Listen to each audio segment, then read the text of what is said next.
cooking.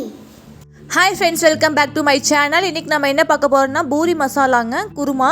இது வந்து சில பொருட்கள்ல வந்து நம்ம அரைச்சு சேர்த்த போறோம். டேஸ்ட் வேற லெவல்ல இருக்கும். வாங்க அது எப்படி செய்யலாம்னு பார்க்கலாம் வாங்க. அதுக்கு என்னோட சேனல் சப்ஸ்கிரைப் பண்ணாதவங்க மறக்காம சப்ஸ்கிரைப் பண்ணிக்கோங்க.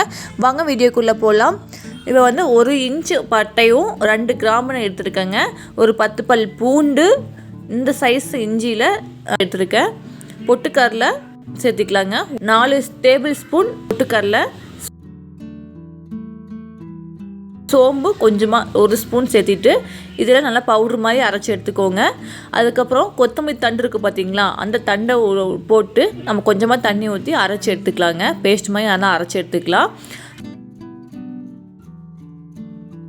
தாளிச்சு விட்டுக்கலாங்க. மசாலாவுக்கு கடுகு உளுந்தம்பருப்பு போட்டுக்கலாம். வெங்காயம் நீளவாக்கில் 2 வெங்காயம் போட்டுக்கோங்க. நிறைய வெங்காயம் போட டேஸ்ட்டான இருக்கும் மசாலாவுக்கு. கருவேப்பந்தலை, காற்றுக்கு ஏற்ற மாதிரி பச்சை மிளகாய், ஒரு 4 பச்சை மிளகாய் சேர்த்திருக்கேங்க. சேர்த்திட்டு வெங்காயம் வதங்கிறதுக்கு உப்பு சேர்த்திக்கலாங்க.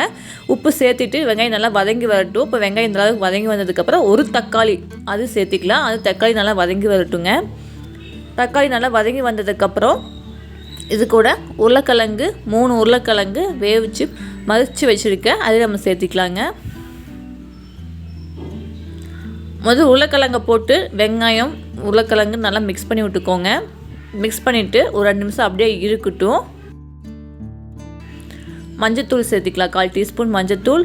நம்ம அரைச்சி வச்சுருக்க பற்றி பேஸ்ட்டு, பொட்டுக்கடலை பேஸ்ட்டு அதை நம்ம உள்ள சேர்த்திக்கலாங்க. சேர்த்துட்டு பொட்டுக்கடலை போட்டிருக்கறதுனால குழம்பு திக்னஸ் கொடுக்குங்க.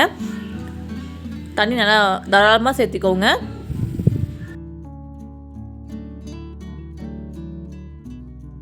மூணு டம்ளர் தண்ணி நான் சேர்த்திருப்பேங்க. பாருங்கள், இந்த அளவுக்கு தண்ணி ஊற்றி நான் வச்சுருக்கேன். கொஞ்சமாக கரம் மசாலா போட்டு பூரி குருமா நல்லா கொதிச்சதுக்கப்புறம் அடுப்பு ஆஃப் பண்ணிக்கலாம். அவ்வளோதாங்க. இந்த அளவுக்கு திக் கன்சிஸ்டன்சியில் வந்துருச்சு.